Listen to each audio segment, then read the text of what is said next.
Hello and welcome to the Making Conscious podcast and to this series on power of personality type. So here I'm going through each of the 8 functions of mind as defined by Carl Jung. These are the 8 ways in which your mind, my mind, everyone's mind either perceives things, perceives the world, and makes decisions, organizes what it perceives. And so in today's episode, we're going to be looking into what I've termed the Stalwart, or the Stalwart function, technically known as introverted sensation. So if you are of the personality types ISFJ, ISTJ, ESFJ, or ESTJ, this will be something that you use as one of your core 2 functions. So you'll be pretty familiar with this function already. Likewise, if you are the ENFP or ENTP, INTP or INFP, then you'll also have an interesting relationship with this function because it shows up in one of your shadow positions. However, no matter who you are, you do use this function somewhere and to some extent. And of course, we all know people who use this function, especially this function, because this is a very common function amongst the population, almost by virtue of what it is. The clues in the name, Stalwart. And yet, this is quite a misunderstood function. I said in the episode on the seer, introverted intuition is also a very misunderstood function. They all are to some extent, of course, but these 2 introverted perceiving functions are particularly misunderstood. And the Stalwart, in an especially ironic way, because even though it just so happens in my audience, there are a lot of you that use this function, which is awesome. In psychology more broadly, it's a little different. There are generally more intuitives in, at least if you go to a type event, if you go to a Myers-Briggs company-run event, for example, you tend to meet more intuitives than you do sensors. And I think it's by virtue of that a lot of intuitives don't have as clear a grasp on this function naturally because it's not something they use as one of their core. And so if you read what Jung actually said about this function, it's very interesting. It sounds almost mystical, which is probably the opposite of what you'd assume if you didn't know anything else about it. So we're going to be getting there. But I want to make it really accessible, really understandable. No matter whether you're new to type, you're new to this channel, or whether you've been studying it for years, I hope I can add something here. And so one thing that I've definitely added is an image that I generated using Midjourney, but also with a design, a hand-drawn design that went into this. So it's a collaboration, if you like, between human and machine, human AI alignments. And so it's a picture of a shield. This shield indicates the Stalwart function. And not only that, but it's a very earthy environment and there's brown tones. So this is clearly to associate it with the element of earth. And if you've seen the other episodes here, and if you're familiar with this imagery, you'll know that each of them draws upon ancient symbolism and as part of that, the elemental symbolism as well. So sensation, earth, right? In tarot, this would be the suit of discs or pentacles.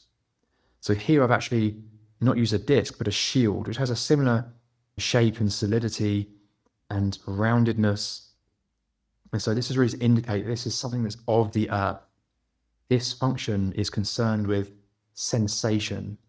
That is literally as it sounds, perceiving information through the 5 senses. And in the case of the Stalwart, that's introverted sensation, not perceiving, at least by preference, the outer world, but the inner world. And so that's very peculiar. Suddenly you would think, oh, what do you mean perceiving the inner world of sensation? What can that possibly mean? Does that mean perceiving my own body? Well, I think it does mean that to some extent, but actually that's not quite what it's getting at. I'm going to jump firstly to a quote by Jung on this point. He said, "Introverted sensation apprehends the background of the physical world rather than its surface. The decisive thing is not the reality of the object, but the reality of the subjective factor, of the primordial images, which in their totality constitute a psychic mirror world. It is a mirror with the peculiar faculty of reflecting the existing contents of consciousness, not in their known and customary form, but, as it were, subspecie eternitatis, somewhat as a million-year-old consciousness might see them. So, as usual, Carl Jung's writing being quite impenetrable there. And we're not going to sit here and analyze this for hours and hours. But look, what he's getting at, there's one thing I want to highlight here. This idea of how a million-year-old consciousness might see them and the primordial images. So the reality of the archetypal images. So what he's getting at is that just as like with introverted intuition, which sees its inner template out in the world, that's just like what's happening here with introverted sensation, except it's not seeing it in terms of meaning, it's seeing it in terms of actuality. So that's why this function, people who use this function, are very good at recognizing things as they are in their actualized form and comparing them to this inner template. He describes it as the archetypes. So that means that someone who uses this function can see very easily when something doesn't match what it should, something's off, doesn't match how things have been or maybe should be, maybe the way they think it should be, maybe they're right in that. So as he says, the decisive thing is not the reality of the object, as maybe extroverted sensation would concern itself with the reality of the subjective factor, i.e. of the archetypes, of the primordial images, the templates, right? So very good at categorization, very good at memory, very good at detail, very good at understanding what has been and what is, as opposed to where things are going. I hope that's gone some way to helping explain how this function works, and also one of the main misunderstandings around this function. There's really, I think, a couple of ways you can approach this study. One is to simply just understand what this function looks like, how it shows up, and what it's good at, and that's very useful, and we all need to do that. But another way of understanding it is trying to get at the raw principle of what this thing's actually doing and why it shows up in that way. Let's bring it back now to something a little bit more palatable, and that is looking at stalwarts in fiction, characters that we all know, recognize, that use this function in a quite obvious way. So we watched Lord of the Rings recently, so I guess that's why I keep finding examples from Lord of the Rings, and also it's just a plethora of personality type examples, those stories. So Samwise Gamgee, Frodo's closest companion, very clear stalwart. He acts almost entirely in the service of others, based on how he thinks things should be, based on tradition. He's not especially concerned with blue skying thinking, and he likes to imagine the future at certain points in time. But it's more from a place of, oh, when we get back home, how will that be when we return home to the Shire? How nice that will be. And there's one point when he's reflecting on, if only he'd never left home, he'd have married his childhood sweetheart, and this kind of thing. So he's always longing for familiarity. It's arguable that maybe no one suffers in those stories more than Samwise Gamgee. So I've also got on this list here Boromir, who's a very clear stalwart user as well. And this shows up really in his concern with tradition and honoring his father and maintaining his kingdom, and his interest in history when he picks up the sword in Rivendell and cuts his finger on it. He's holding the sword that cut the ring off Sauron's finger. So he's very concerned with like honor and how things have been done. So some more examples here. There's Mary Poppins, Marge Simpson, and someone that many of you might not know, and that's Mark from The Peep Show. This was a British sitcom from the 2000s and 2010s. Mark is a very, very conservative, almost depressingly so, wet and unadventurous guy. So he's an example of the Stalwart gone wrong, right? It's always important to have examples of people who both use this well and people who don't use it so well. In his case, his conservatism just trips him up time and time again. Right? He's just not interested in anything that he doesn't know. You know, he's always going back and watching old films and old documentaries. And there's one scene where he goes shopping to the supermarket and his friend Jez says, hey, you know, come to this party. And he ends up going to a party carrying several carry bags full of shopping to put his frozen goods away in the freezer of someone he doesn't know. So yeah, there's some examples there of when it goes off the rails as well. So then, in a nutshell, what is the Stalwart function? Well, it is building a rich internal library of sensory memories and proven approaches, preserving what's valuable, maintaining stability through attention to detail and established methods. It has an excellent memory for details and experiences, and a strong sense of how things should be done based on what's worked before. So I find that quite a useful summary statement. But again, it leans more towards what this function looks like. And in this study of personality type, it's very important to do that.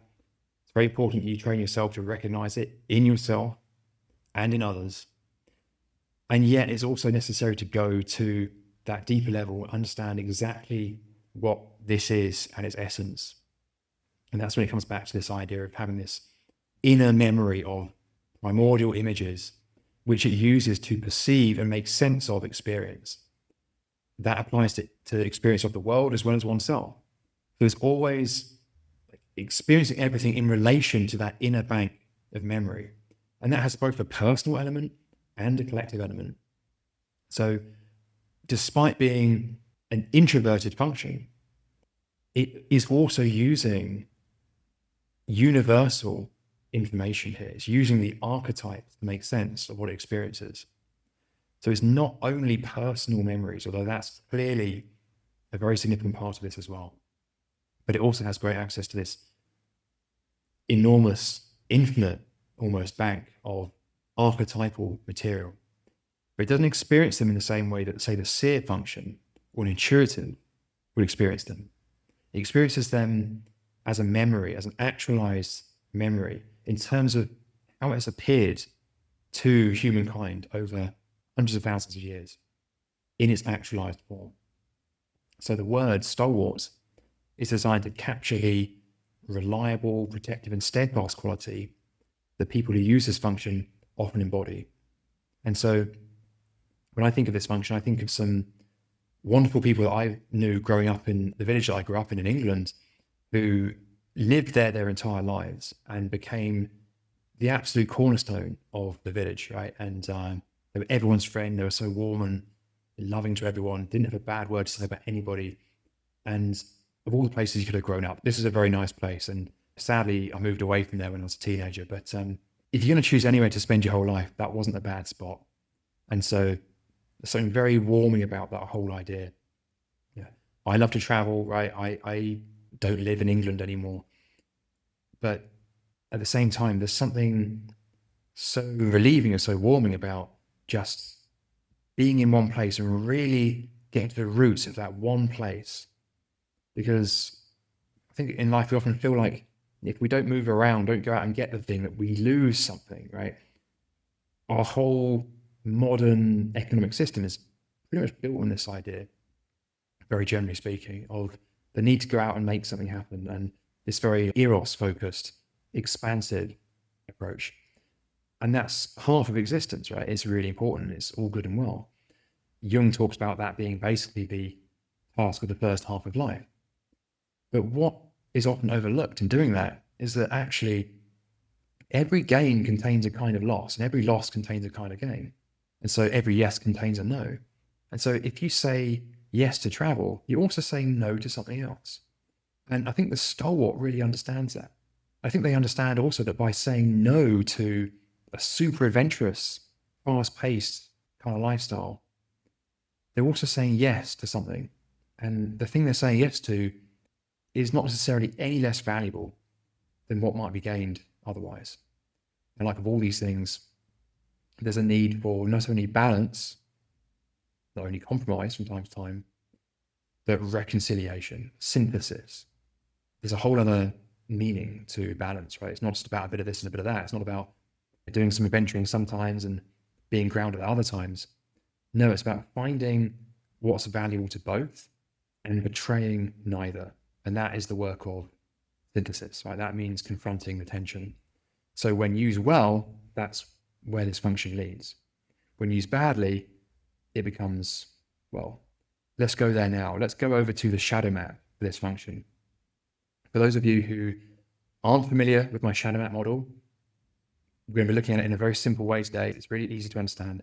Basically, every function has both a light and a dark side and an opposite. So the Stalwart, when used well, is reliable, it's stable, protective, methodical.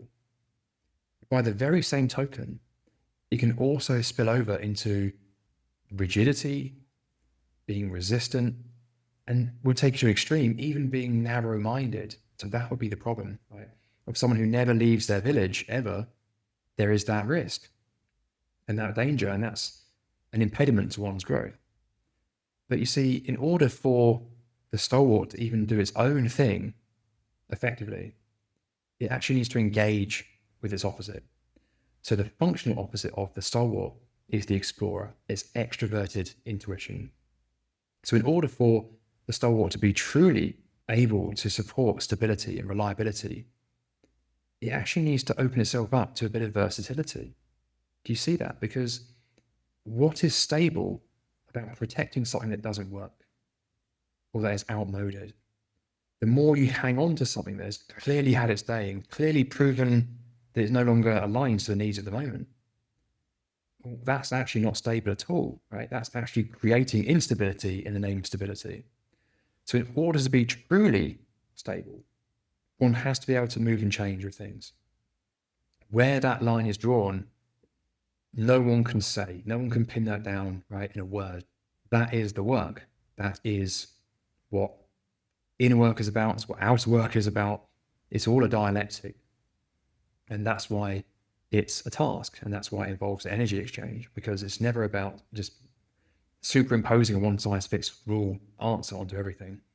And so the Stalwart, when it's in its comfort place and refusing growth, it wants nothing more than for there to be a right and a wrong way of doing things, of understanding things. It's not a judging function, so it's not about making decisions, but it most certainly informs the decision-making process of whoever's using it. So it's concerned with what is, and so when untethered, it can become, as this shadow map suggests, narrow-minded, right? And so within that, it implies that it's concerned with just its way of doing things. But Stalwart users often might throw out the possibility of creativity or versatility. Why? Well, because maybe they don't want to be seen as scattered, as unreliable, as flighty, or, God forbid, inconsistent. This is the antithesis, right? This is the shadow position of the Stalwart. This is like its kryptonite. It's important with any kind of shadow work that you learn to not throw the baby out with the bathwater. That's all that's saying there. So let's move on to just an overview of who actually uses this function. And I've already mentioned that the ISTJ, the ISFJ, ESTJ, and ESFJ all use the Stalwart as one of their core functions. But it's also very relevant to the personalities of the INTP, INFP, and most certainly the ENFP and the ENTP, all of whom have this somewhere as a shadow position function to one of their main functions. And beyond that, everyone has a relationship with this function, of course. But certainly those intuitive types that I've just mentioned, as they move into shadow work and beyond that into the psychological second half of life, it's going to become ever more important to understand this function, the Stalwart. And if one refuses that and resists that, it's only going to show up in exactly the kinds of problems that I've just been outlining there, but kind of in reverse.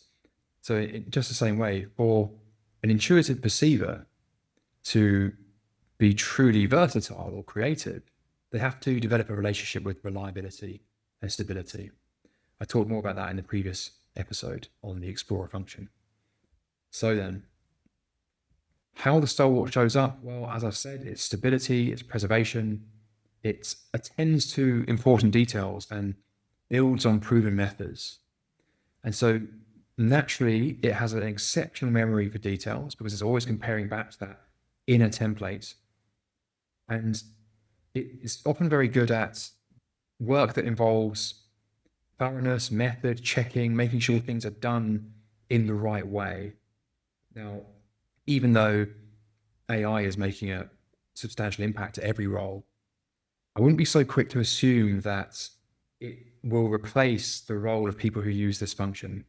I believe that there is no function that will be replaced by AI, because AI is not a mind, it's not a brain, and it's certainly not a cognitive function. It works in a fundamentally different way. However, it most certainly is replacing and helping with certain tasks that a mind can also be used for and has been used for. And it will also replace tasks and individuals where they're not doing the inner work.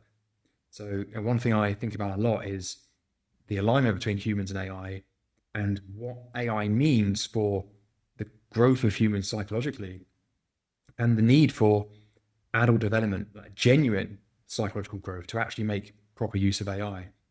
Because if one isn't careful, a job can actually become another kind of coping mechanism. It can become another self-avoidance trick, right, for avoiding the work. And so what AI is doing is actually forcing people to face themselves. This is probably the most unanticipated but most consequential impact of AI. It's what it's doing to our self-knowledge journey. It's what it's showing us about ourselves, what it actually means to be human. And I think we're going to be slowly coming to the realization that it's not the same as a human mind. And what exactly the human mind does do differently, that's what we need to understand, right? So that's a way of saying that when this function is being used with great proficiency, AI will only help it, will only support it. But where it's being used to hide away in the corner of some office somewhere and try and justify its own existence, AI will be sweeping that right out. But for those who are really contributing value, because doing things the right way is really important. And so for intuitives who maybe naturally don't understand that as much, this is a real growth task for you guys, because there's a reason things have been done the way they've been done. And yes, we're all very familiar with when that goes wrong, and when you get some stickler who's doing things by the book without any understanding for why they're doing it that way, and they're just not open to any dialogue or anything. And that's an awful thing that humans would all do well to smooth out as soon as possible. But at the same time, let's not forget the value of stability and of having something, having some system to build upon. Chaos is not much better, right? Chaos is something that none of us want. And so the Stalwart, just as I illustrated with the shield image, is really the guardian against chaos. They keep things in check, they keep things in order. And that's not something that AI is ever going to do on its own. It's going to help people with that massively, but it's never going to replace people in doing that. The only ones it's going to replace, like I said, are those that actually aren't willing to do the work anyway. So then, as this episode draws to a close, I'm going to share with you a few ideas as to how you can develop this function in yourself. Again, whether it's a dominant function or whether it's a shadow function for you, here are a few ideas as to how you can get to know it a bit better, right? So meditation, body scans, checking in with the body, the physical body, paying attention to the physical sensations, applying bare attention. There's actually an exercise you can do on this channel called bare attention. So I'd recommend checking that out if that's something you want to put into practice. Another idea is to create a life log. This is just a very simple summary of the years of your life. So it doesn't have to be anything elaborate, just a few key events from every year of your life so far. Maybe even get into the habit of doing that every year. Removing digital distractions, of course, that's important for anybody, but especially for those looking to develop this function. And lastly here, studying history, studying art, or indeed the history of art, or the history of anything. You can use any discipline as a way to study history, whatever you're interested in, even if it's biology, or even if it's philosophy or technology or science. Also use what you are interested in as a way to understand history. Study the history of the thing you're interested in.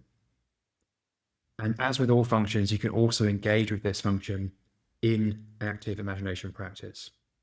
So on that note, you can check out the guided exercises on this channel, see if the exercise for your personality type is available. And there's also the Personality Dynamics Premium Active Imagination Pack that's available inside Hestia at hestia.makitconscious.com. You can do that no matter what your type is. So I hope you found that useful, and I'll thank you for your time and attention. And I look forward to seeing you in the next episode, which is all about the caregiver function. So I'll speak to you